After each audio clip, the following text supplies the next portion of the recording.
Hello दोस्तों, राज online study में एक बार फिर आपका स्वागत है। दोस्तों, आज मैं आपके लिए लेके आया हूँ भौतिक विज्ञान के वेरी इम्पोर्टेंट क्वेश्चन।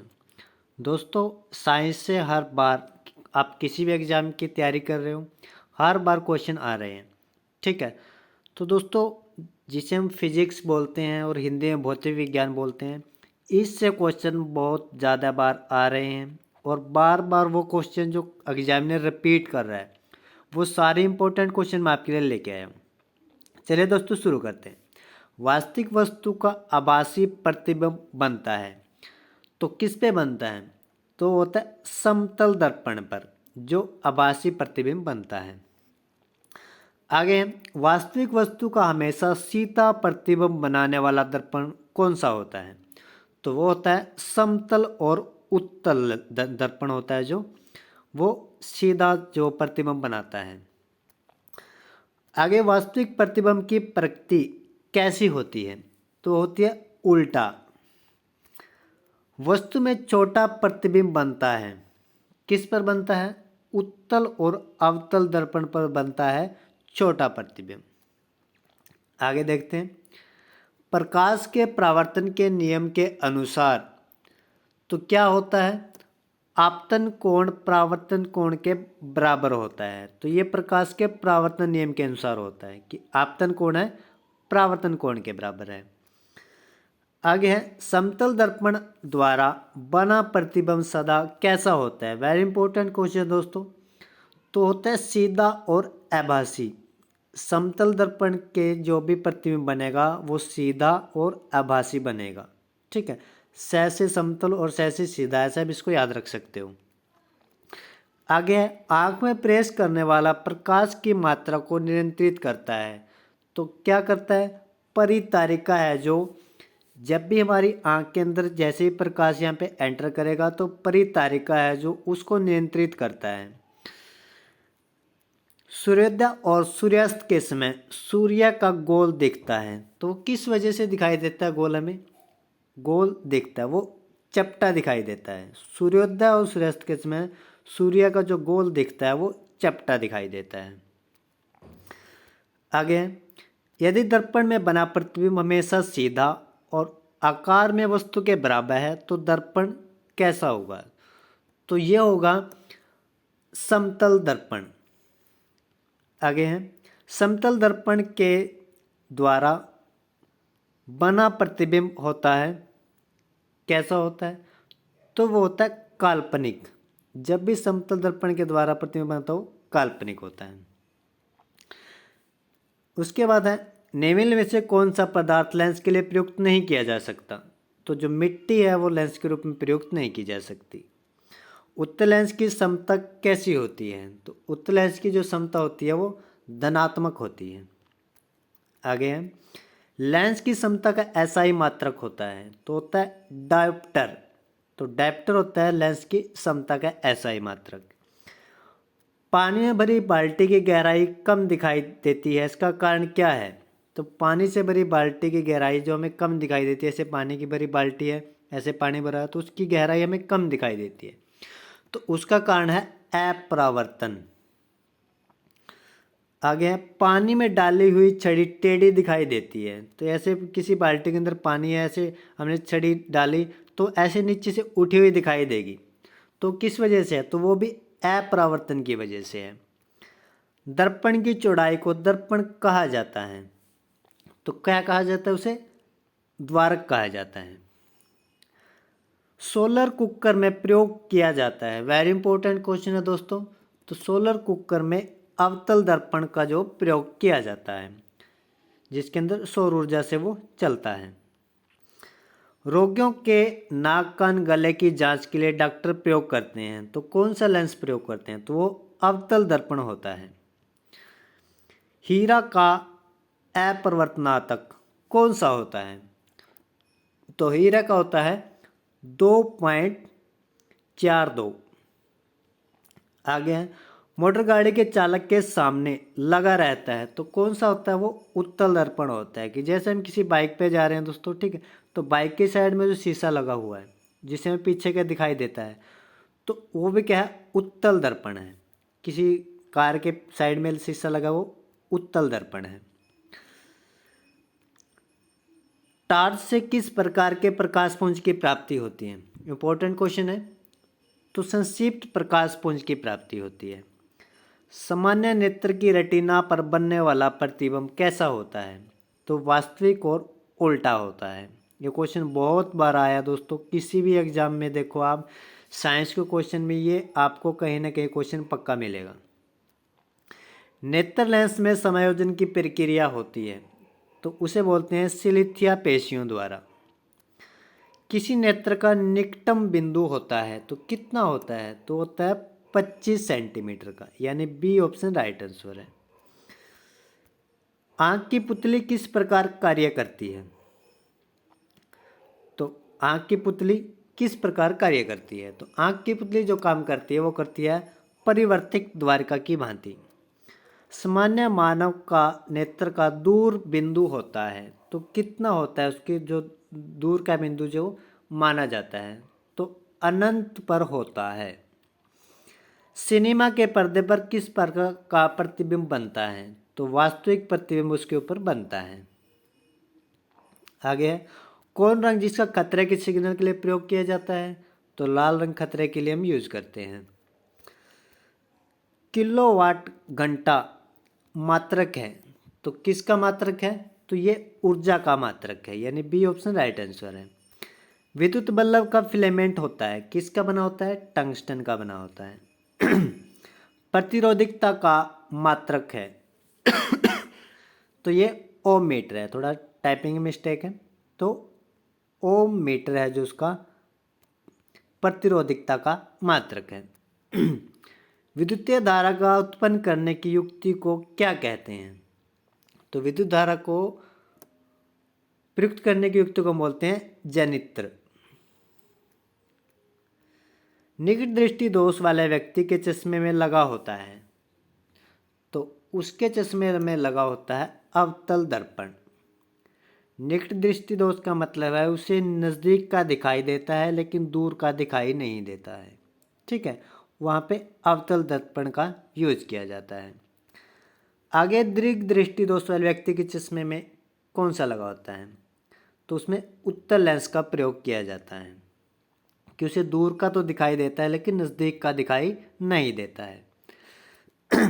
तेज प्रकाश में पुतली का आकार कैसा होता है?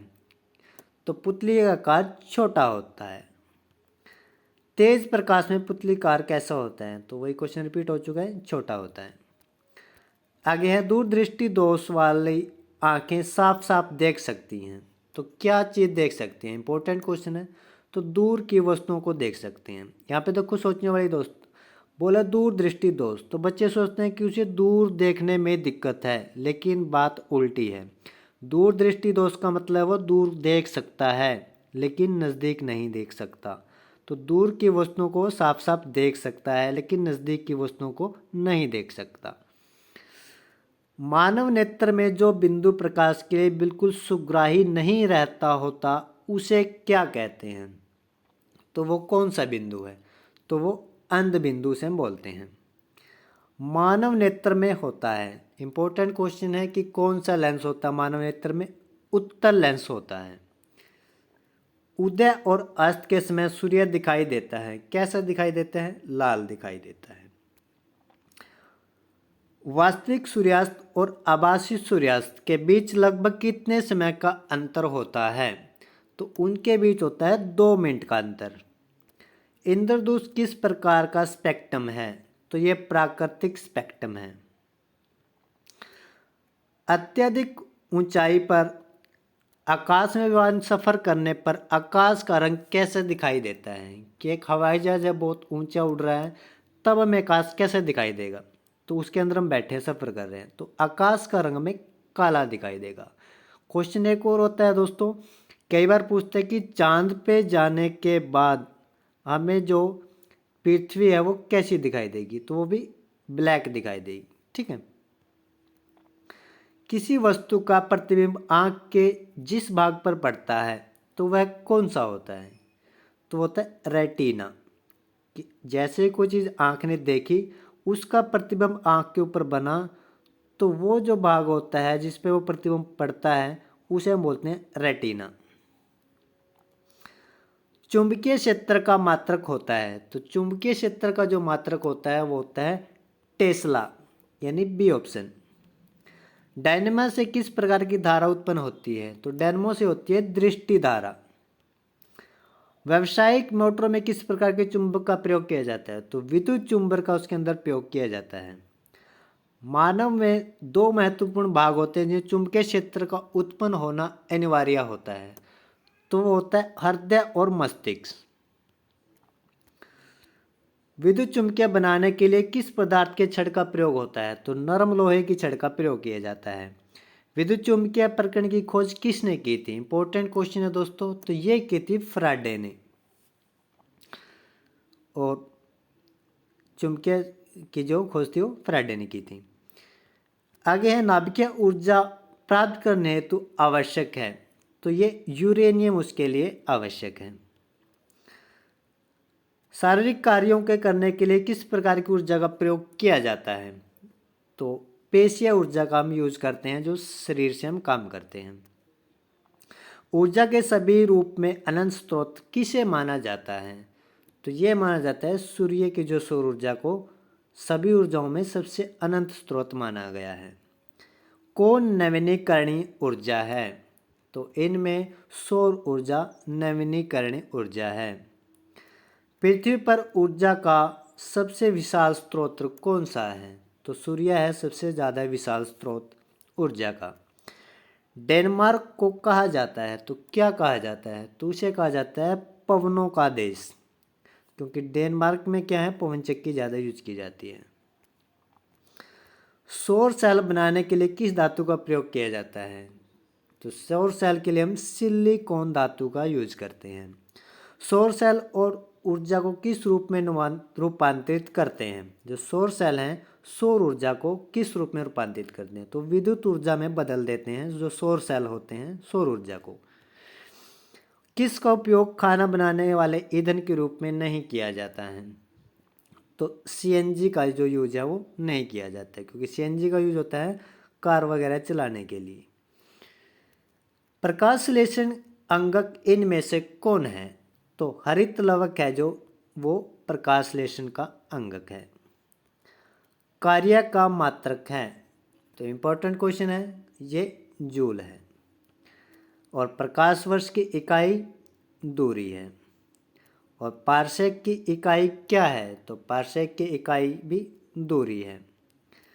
समय कौन सा मात्रक नहीं है, तो प्रकाश वर्ष है जो उसका मात्रक नहीं है। दाब का मात्रक कौन सा है, तो यह है पास्कल। ज्योति तीव्रता का मात्रक कौन सा है, तो ये कंडेला है। मात्रकों की अंतर्राष्ट्रीय पद्धति कब लागू की गई, तो 1971 से जो मात्रकों की है पद्धति शुरू की गई थी 1971 के अंदर। खाद्यान्न ऊर्जा को हम किस इकाई में माप सकते हैं, तो कैलोरी के रूप में माप सकते हैं। जो भी खाने की चीज़ है उसे हम कैलोरी में मापते हैं कि इसके अंदर इतनी कैलोरी होगी, सेब में इतनी कैलोरी होगी, ठीक है, या किसी फ्रूट में सब्जी में कितनी कैलोरी होगी। जो भी खाद्य ऊर्जा को उसके अंदर कितनी ऊर्जा वो कैलोरी के रूप में मापते हैं। विद्युत मात्रा की इकाई क्या है, तो विद्युत मात्रा की जो इकाई है वो एम्पियर में मापी जाती है, एम्पियर उसे हम बोलते हैं। और एसआई पत्ती में लेंस की शक्तियाँ क्या है, तो ये डायोप्टर है। एम्पियर क्या नापने की इकाई है, तो ये करंट मापने की इकाई है। कौन वेक्टर मात्रक है, तो इनमें से जो बल है वो वेक्टर मात्रक है। कौन एक सदिश राशि नहीं है, तो द्रव्यमान है जो सदिश राशि नहीं है। और अदिश राशि कौन सी है, तो अदिश राशि ऊर्जा को हम बोलते हैं। कौन एक सदिश राशि है, तो अभी जो सदिश राशि वो संवेग है। पदार्थ के संवेग और वेग के अनुपात में कौन सी भौतिक राशि प्राप्त की जाती है, तो ये प्राप्त की जाते हैं द्रव्यमान। रॉकेट किस प्रकार के सिद्धांत पर कार्य करता है, ये क्वेश्चन बहुत बार आया दोस्तों एग्जाम के अंदर। तो संवेग संरक्षण के सिद्धांत पर रॉकेट काम करता है। और गुरुत्वाकर्षण के स्वाभाविक नियम का प्रतिपादन किसने किया था? तो ये न्यूटन ने किया था। पास्कल इकाई किस चीज़ की है? दाब की है। क्यूसेक को क्या मापा जाता है? तो क्यूसेक को मापा जाता है जल के बहाव को। कौन सबसे अधिक प्रस्थापित है? तो सबसे अधिक है स्टील। कौन सा बल है जिसके कारण पिंड धरती के केंद्र की ओर खींचा चला आता है? तो गुरुत्वाकर्षण के कारण ही कोई भी चीज ऊपर से नीचे की तरफ पृथ्वी की तरफ खींची चली आती है। पृथ्वी गुरुत्वाकर्षण के कितना भाग चंद्रमा के गुरुत्वाकर्षण के सबसे नजदीक है? कि ये पृथ्वी है, ये चंद्र है। पृथ्वी का कितना भाग है जो चंद्रमा के गुरुत्वाकर्षण के सबसे नजदीक है? तो 1/6 भाग है जो वो सबसे नजदीक है गुरुत्वाकर्षण का पृथ्वी के चंद्रमा का। आर्किमिडीज का नियम किस से संबंधित है? तो ये पलवन का नियम है। श्यानता की इकाई क्या है? तो श्यानता की जो इकाई है वो प्लाइज है, प्वाइज।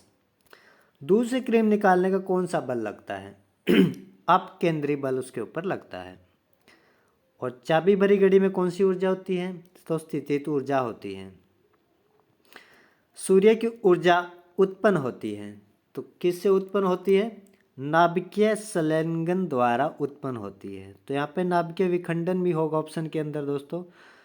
तो नाभिकीय विखंडन यूज होता है कोई भी, हम जैसे बम बनाया है कोई, उसके अंदर नाभिकीय विखंडन की श्रृंखला एक दूसरे से ऐसे विस्फोट हो रहा है, ठीक है। नाभिकीय संलयन होता है सूर्य की ऊर्जा के अंदर, विखंडन नहीं होता है। वायुमंडल में बादलों का तैरने का क्या कारण है? तो वो घनत्व की वजह से में तैरते दिखाई देते हैं। वस्तु की मात्रा बदलने का क्या अपरिवर्तित रहेगा? तो उसका रहेगा घनत्व। आगे है, जल में तैरना न्यूटन की गति के किस नियम के कारण संभव है? तो ये तीसरा नियम है न्यूटन का कि जल के अंदर कोई चीज तैर रही है। कौन सी राशि सदिश राशि नहीं है? तो आयतन है जो सदिश राशि नहीं है। एंगस्ट्रम क्या मापता है? तो ये तरंग दैर्घ्य को मापता है। किस वैज्ञानिक ने सर्वप्रथम बर्फ के 2 टुकड़ों को आपस में घिसकर पिघला दिया? तो वो था डेवी, यानी सी ऑप्शन।